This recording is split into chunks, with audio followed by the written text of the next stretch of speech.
We're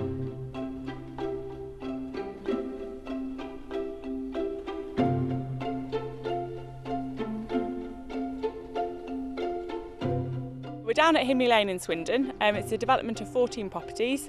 We've got a mix of 2 and 3 bed houses and 2 bed bungalows. It's really important that we build houses that people actually need and want, and that we sustain rural villages, and that we retain families and young people who can't find suitable accommodation in the area. So we started out by doing a housing needs survey. So we surveyed the whole village to find out what need was out there, who wasn't in suitable accommodation or who wanted to move elsewhere but couldn't either find it or couldn't afford it. And then that directly generates what we put in for planning. So on here there were 14 families that were in need of this certain type of accommodation, so that's what we put the planning application in for. All of the families that are in these properties have to demonstrate a connection to Swindon, so whether that be they've lived in the parish, they've got family in the parish, or they work in the parish. It's really important that they have that local connection, and that local connection is in perpetuity. So if any of these families move on to another property or another area, the next people that move in must also demonstrate that local connection, and it just means that the properties stay for people in need in the local area. Good benefits really, because there's not many houses come up for sale around Swindon, and when they do, obviously they're snapped up because it's such a beautiful place to live, you know.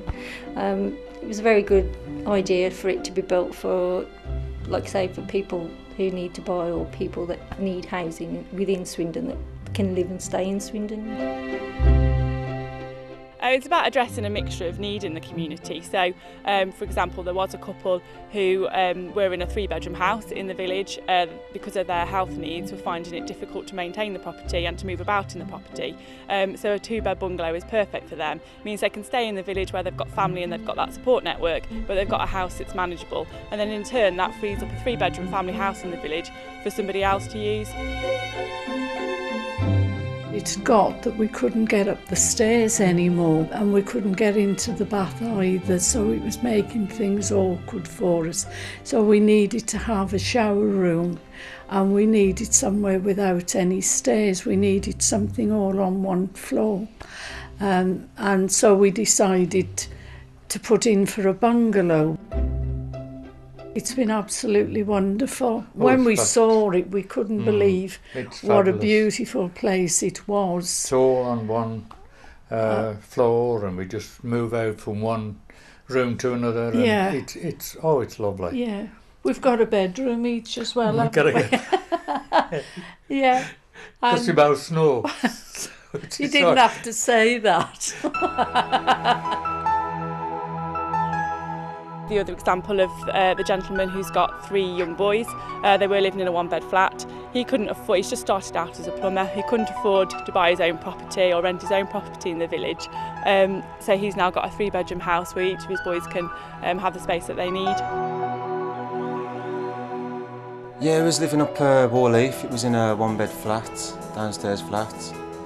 It was horrible, to be fair, you know. I mean, it was a struggle, it was stressful, you know. I really wanted to get out of there and get a 3-bed property for us, you know, to be better off and stuff like that.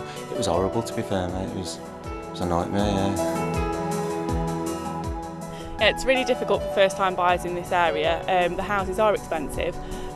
For a house of this size and this development, they'd probably need around £30,000 deposit. We've put quite a lot of time and work into working with local lenders, particularly the Dudley Building Society, which is not far from here, to get some really good interest rates and smaller deposits for the first-time buyers. We've actually got 4 shared ownership properties here. We actually had a waiting list much longer. There was a high demand for the properties. They all got snapped up. It's just so hard to get onto a property ladder because you have to put such big deposits down on houses, and especially when you've got a family and you've got to save, you know. There was ideal really for a family to get on that stepping ladder and to start. It was really important to us to make sure that the properties fitted in with the surrounding area. We didn't want the development to stick out or be an eyesore, and we wanted to blend in with the surroundings. So we spent a lot of time early on working with the design and conservation officer and the planners from the local authority to make sure that it fitted in, it blended in, and that some of the features of the surrounding buildings are reflected in these. They're built to cope as sustainable homes level 4, which will mean that they are much cheaper to run for the residents and will have a less impact on the surrounding environment. As you can see, they've got photovoltaic panels on the roofs which will generate electricity for the tenants, right down to the smallest detail. We're very proud of the architecture, and then also with the stories of the people who are going in, we feel very proud that we've managed to help these local families stay in the area and hopefully sustain the village.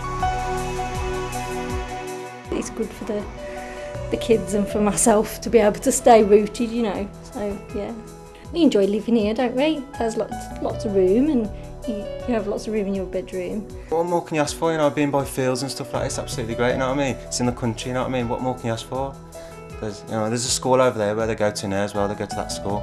They used to go to Woodman School, but I've now moved them to that school over there. And it's a lot better, to be fair. You know what I mean? It's great.